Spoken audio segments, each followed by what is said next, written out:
आइए आज हम लोग बात करेंगे ड्रग कंपेंडिया पे कि ड्रग कंपेंडिया क्या होता है। देखिए, ड्रग कंपेंडिया का अगर हम लोग बात करते हैं तो वो एक ऐसा बुक होता है ड्रग कंपेंडिया जिसके अंदर क्या होता है, इंफॉर्मेशन होता है।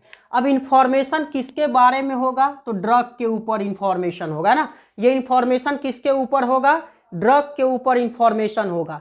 क्या इंफॉर्मेशन होगा, किस फॉर्म में इंफॉर्मेशन होगा, तो ये इंफॉर्मेशन होता है मोनोग्राफ के फॉर्म में। अब आपके मन में ये भी सवाल उठेगा कि ये मोनोग्राफ क्या होता है ना। तो मोनोग्राफ क्या होता है कि information without going into the theoretical concept और मैकेनिज्म ऑफ एक्शन। नहीं, मतलब कहने का कि बिना थ्योरेटिकल कंसेप्ट और मैकेनिज्म ऑफ एक्शन का जो इंफॉर्मेशन होगा उसी को हम क्या कहेंगे, मोनोग्राफ कहेंगे। अब इस मोनोग्राफ में एक्चुअल में क्या होता है, फैक्चुअल और साइंटिफिक डॉक्यूमेंट होता है ड्रग प्रोडक्ट के ऊपर में। तो सिंपल अगर हम लोग कहें तो कंपेंडिया जो है, ड्रग कंपेंडिया जो है, इसके अंदर क्या होगा, इंफॉर्मेशन होगा। किसके बारे में इंफॉर्मेशन होगा, ड्रग के बारे में इंफॉर्मेशन होगा। किस फॉर्म में इंफॉर्मेशन होगा, तो मोनोग्राफ के फॉर्म में इंफॉर्मेशन होगा। इसका मतलब क्या है कि इसमें जो फैक्चुअल और साइंटिफिक डॉक्यूमेंट होगा किसके ऊपर, ड्रग प्रोडक्ट के ऊपर, बिना थ्योरेटिकल और मैकेनिज्म ऑफ एक्शन का जो इंफॉर्मेशन होगा उसी को हम क्या कहते हैं, मोनोग्राफ कहते हैं। अब देखिए, ड्रग कंपेंडिया भी दो तरह का होगा, इसमें दो पार्ट्स आता है। ड्रग कंपेंडिया में कितने पार्ट्स आता है, दो पार्ट्स आता है। कौन कौन सा पार्ट्स आता है, तो एक आता है हमारा फार्माकोपिया, है ना। एक क्या आता है, फार्माकोपिया, और दूसरा क्या आता है इसके अंदर, फॉर्मूलरी, है ना। इसमें दो पार्ट है, एक है हमारा फार्माकोपिया और दूसरा पार्ट है फॉर्मूलरी। अब देखिए, अगर हम फार्माकोपिया का बात करें कि फार्माकोपिया क्या होता है, फार्माकोपिया के अंदर क्या होता है पार्ट्स, और फार्माकोपिया कितने तरह का होता है, कौन कौन सा फार्माकोपिया होता है। तो फार्माकोपिया एक्चुअल में क्या होता है, तो इसमें क्या क्या कंटेंट्स होता है फार्माकोपिया के अंदर, तो किसी भी ड्रग के बारे में या मेडिसिनल प्रोडक्ट के बारे में उसका डिस्क्रिप्शन होगा। क्या होगा डिस्क्रिप्शन में, तो उसका केमिकल स्ट्रक्चर होगा, मॉलिक्यूलर वेट होगा, इसके अलावा फिजिकल केमिकल कैरेक्टरिस्टिक होगा ड्रग का, सॉल्युबिलिटी होगा, आइडेंटिफिकेशन होगा, एसे मेथड होगा, स्टैंडर्ड ऑफ प्यूरिटी होगा, स्टोरेज कंडीशन होगा, और doses form of official approved drug in country, है ना। जिसमें कंट्री में आपका क्या होगा, स्टोरेज कंडीशन या डोजेज फॉर्म जो होगा किसका, ऑफिशियल अप्रूव ड्रग का, उसके बारे में ये सारा डिटेल्स पाया जाएगा किसमें, आपका फार्माकोपिया के अंदर। आप अगर फार्माकोपिया बुक को देखते हैं तो उसके अंदर आपका ये सभी चीज मिलेगा ड्रग का, जो भी आपका ऑफिशियल ड्रग होगा या ऑफिशियल मेडिसिनल कंपाउंड होगा तो उसके बारे में उसका टोटल डिस्क्रिप्शन होगा, केमिकल स्ट्रक्चर होगा, केमिकल फॉर्मूला होगा, मॉलिक्यूलर वेट होगा, फिजिकल और केमिकल कैरेक्टरिस्टिक होगा, सॉल्युबिलिटी होगा, आइडेंटिफिकेशन होगा, एसे मेथड होगा, स्टैंडर्ड ऑफ प्यूरिटी होगा, स्टोरेज कंडीशन और डोजेज फॉर्म, जो भी ऑफिशियल अप्रूव्ड मॉलिक्यूल्स होगा, ड्रग मॉलिक्यूल्स होगा, उसके बारे में ये सारा चीज आपका फार्माकोपिया के अंदर प्रेजेंट होगा।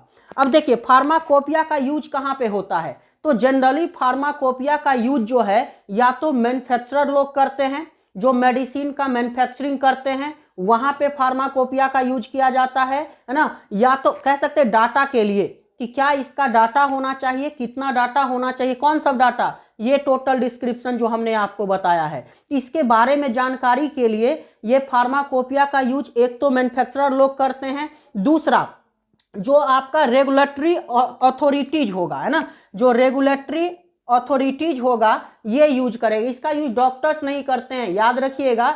आपका फार्माकोपिया का यूज जो है डॉक्टर्स नहीं करते, नोट टू डॉक्टर, डॉक्टर के लिए ये यूजफुल नहीं होता है। लेकिन मैन्युफैक्चरर जो मेडिसिन का मैन्युफैक्चरिंग करते हैं या फिर कह सकते हैं जो रेगुलेटरी अथॉरिटीज है इसका, उसके पास उसको ये यूज हो सकता है फार्माकोपिया का। दूसरा चीज, फार्माकोपिया में भी टाइप्स है। फार्माकोपिया में टाइप्स क्या है, तो जैसे आपका एक इंडियन फार्माकोपिया होता है जिसको हम लोग आईपी के नाम से जानते हैं, शॉर्ट में आईपी, इंडियन फार्माकोपिया। एक ब्रिटिश फार्माकोपिया होता है, नहीं, जिसको हम लोग बीपी के नाम से जानते हैं। एक यूएसपी होता है, यूनाइटेड स्टेट फार्माकोपिया होता है। एक आपका होता है यूरोपियन स्टेट फार्माकोपिया होता है ना, जिसको हम लोग EURP से रिप्रेजेंट करते हैं। मतलब कह सकते हैं Indian pharmacopoeia, British pharmacopoeia, European pharmacopoeia और यूनाइटेड स्टेट फार्माकोपिया, ये डिफरेंट टाइप्स होता है फार्माकोपिया का। हम लोग जनरली आईपी और बीपी को ज़्यादा फॉलो करते हैं ना, आईपी और बीपी को ज़्यादा फॉलो करते हैं, इंडियन फार्माकोपिया को और ब्रिटिश फार्माकोपिया को। मतलब सिंपल सा अगर कहा जाए तो इस बुक के अंदर ये सारा डाटा तैयार रहता है। इस डाटा पूरा इस बुक के अंदर आपको मिल जाएगा जब आप देखेंगे इस बुक को पलट के, तो है ना। तो ये आता है फार्माकोपिया, फिर ड्रग कंपेंडिया के अंदर आता है। दूसरा इसका पार्ट है ड्रग कंपेंडिया का, जिसको हम लोग फॉर्मुलरीज बोलते हैं ना, फॉर्मुलरीज। अब देखिए फॉर्मुलरीज क्या होता है, तो इसमें कह सकते हैं ये बुकलेट के फॉर्म में होता है, इजिली कैरीड बुकलेट फॉर्म, है ना। ये किस फॉर्म में होगा, बुकलेट के फॉर्म में होगा, आसानी से इसको कैरी किया जा सकता है। इसमें क्या होता है, इसमें क्या क्या चीज इंडिकेशन होता है, तो एक तो इसके अंदर डोज होगा, दूसरा डोजेज फॉर्म होगा, और क्या होगा, प्रिकॉशन होगा, एडवर्स इफेक्ट के बारे में होगा, और स्टोरेज कंडीशन होगा। किसका, कुछ सेलेक्टेड ड्रग का, कह सकते हैं सेलेक्टेड ड्रग का क्या क्या चीज होगा फॉर्मुलरीज के अंदर। तो एक तो dosage form, precaution, adverse effect, storage, किसका, सेलेक्टेड ड्रग का, that are available for medicinal use, जो किस यूज के लिए अवेलेबल हो, मेडिसिनल यूज के लिए अवेलेबल हो, कहाँ, कंट्री के अंदर, है ना। तो उसके बारे में आपका ये सब सारा फैक्ट जो है, जो कहाँ प्रेजेंट होता है, फॉर्मुलरीज के अंदर प्रेजेंट होता है। नहीं, अब ये चीज कौन रखता है, तो गवर्नमेंट इसको रखता है। गवर्नमेंट क्या करता है, इसको लीगल स्टेटस के पर्पस से, जिसको हम लोग क्या कहते हैं, ऑफिशियल कंपेंडिया भी कहते हैं, है ना। मतलब अगर गवर्नमेंट इस चीज को चला रहा है, रख रहा है ना, मतलब लीगली, तो इसको हम लोग क्या कह सकते हैं, ऑफिशियल कंपेंडिया भी बोल सकते हैं, ठीक है। अब देखिए एक चीज, फॉर्मुलरीज में भी दो पार्ट आता है। एक आपका है BNF, जिसको हम लोग बोलते हैं ब्रिटिश नेशनल फॉर्मुलरी, और एक होता है आपका NFI, जिसको हम लोग बोलते हैं नेशनल फॉर्मुलरी ऑफ इंडिया, है ना, नेशनल फॉर्मुलरी ऑफ इंडिया। तो ये सारा चीज आपका ड्रग कंपेंडिया के अंदर आता है। तो आप लोग को ये जानकारी रखना चाहिए कि ड्रग कंपेंडिया होता क्या है, इसके अंदर कौन कौन सा पार्ट होता है। तो ये दो पार्ट याद रखिएगा, फार्माकोपिया और फॉर्मुलरीज के बारे में। इसमें होता क्या है, इसके बारे में आपको जानकारी रखना चाहिए कि क्या होता है। इन शॉर्ट जानकारी हमने आपको इतना सारा दिया, जिसको आपको जानकारी रखना चाहिए। क्लियर है, चलिए। अगर आपको हमारा वीडियो अच्छा लगा हो तो वीडियो को लाइक कर लीजिएगा, ज़्यादा से ज़्यादा शेयर कर लीजिएगा। अगर आप हमारे चैनल पे नए हैं तो चैनल को सब्सक्राइब कर लीजिएगा, बेल आइकन को क्लिक कर लीजिएगा, ताकि आप तक जितने भी नए नए हमारे वीडियो हो आप तक सही से पहुंच सके।